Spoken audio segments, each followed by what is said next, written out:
Welcome back to It Takes Two. Amy Eiler, JJ Gordon on the Mighty 790 and 104.7 FM KFGO, keeping you in the know. On the line with us now, we have Dr. Jennifer Jones-Dees from IMA Healthcare, IMA Kids specifically.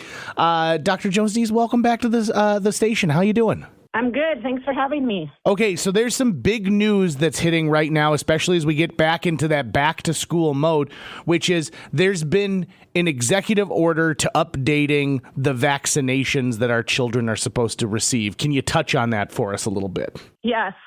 President Trump issued an executive order modifying the vaccine schedule. However, the AAP still is standing by the science and is following our routine schedule as previous. Okay, so in all honesty, what does that really mean for us? The fact of the matter is that schools won't require it necessarily, but your doctor probably would recommend it. Is that what we're getting at? Well, nothing can be changed as of yet because Congress has to approve everything.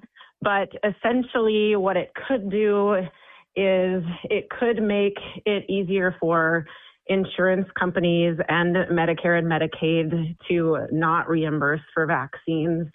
And that in and of itself is a very scary thing because then we're going to have less kids vaccinated and more wild type disease that is going to be going around and infecting our kids and our families and causing both illnesses and more than likely some deaths. Okay, so let's say that the insurance companies use this as an opportunity not to have to reimburse for vaccinations.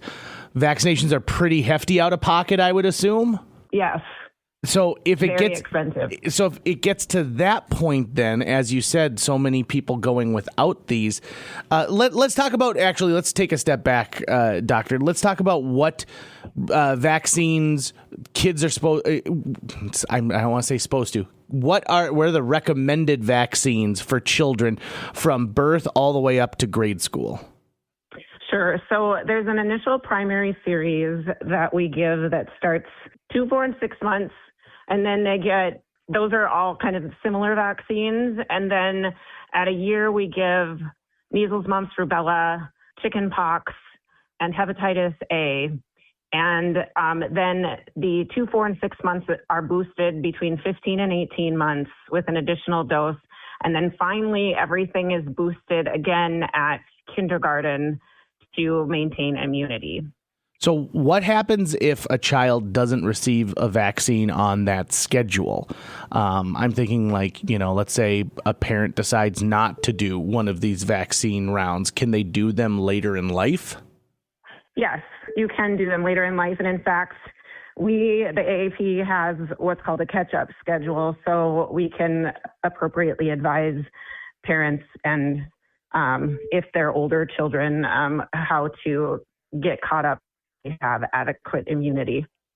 I'm also curious about this too when it comes down to it. So this is a situation, of course, where people are getting different information depending on where you're getting it. When a person goes in and talks to their daughter or doctor and they talk about vaccine hesitancy, what are some of the things you would tell a parent who's coming in and saying yeah, but the federal government doesn't really think that I need to get these for my son or daughter? Well, what we're heavily talking about is science over what this governmental group is saying. They are using non-science-based ideas and theories to change our vaccine schedule. Our vaccine schedule is a public health issue. It's well studied for our nation and for what our children need. We are not a socialist country like Denmark is, which is where RFK got his information from. And there's a lot of differences in a socialist country versus our country.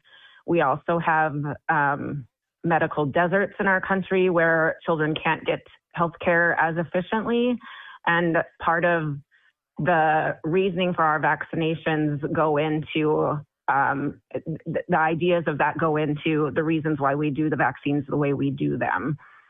So it can be very confusing. And if you're not educated on the reasons why, it's easy to draw conclusions from other places, but understanding the public health issue is a huge entity of the vaccine schedule in our country.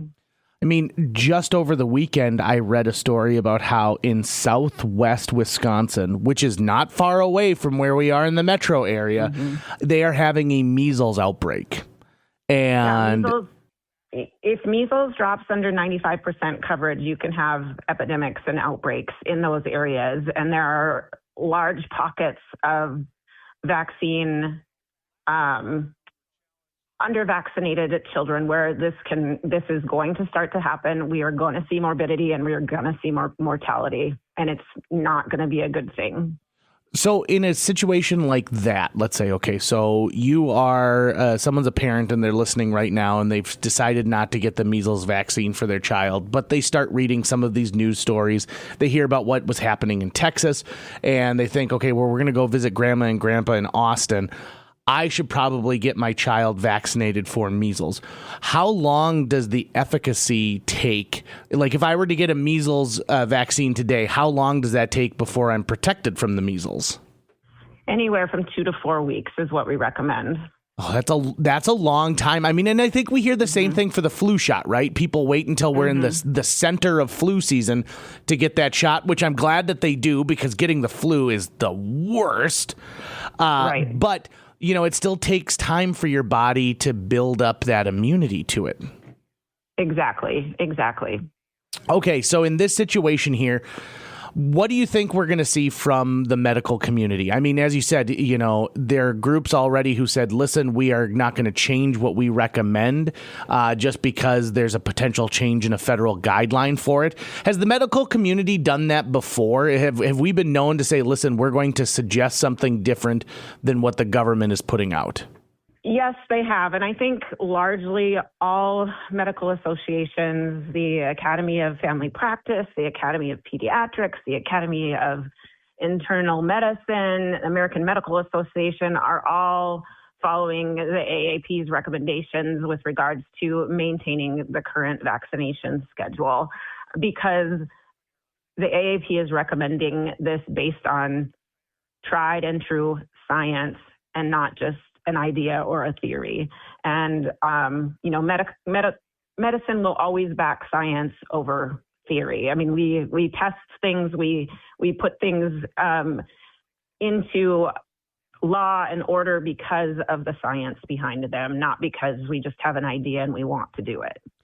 Dr. Jennifer Jones-Dees has been our guest here. We're talking about an executive order signed by President Trump updating federal childhood vaccine recommendations to reduce the number of routinely recommended core vaccinations and the separate MMR shot. Thank you so much, Dr. Jones-Dees. Always a pleasure to have you on. We'll see you on another IMA show coming up here in the not too distant future. But thanks for being a resource so that we could reach out and find out what's going on with the medical community concerning this executive order.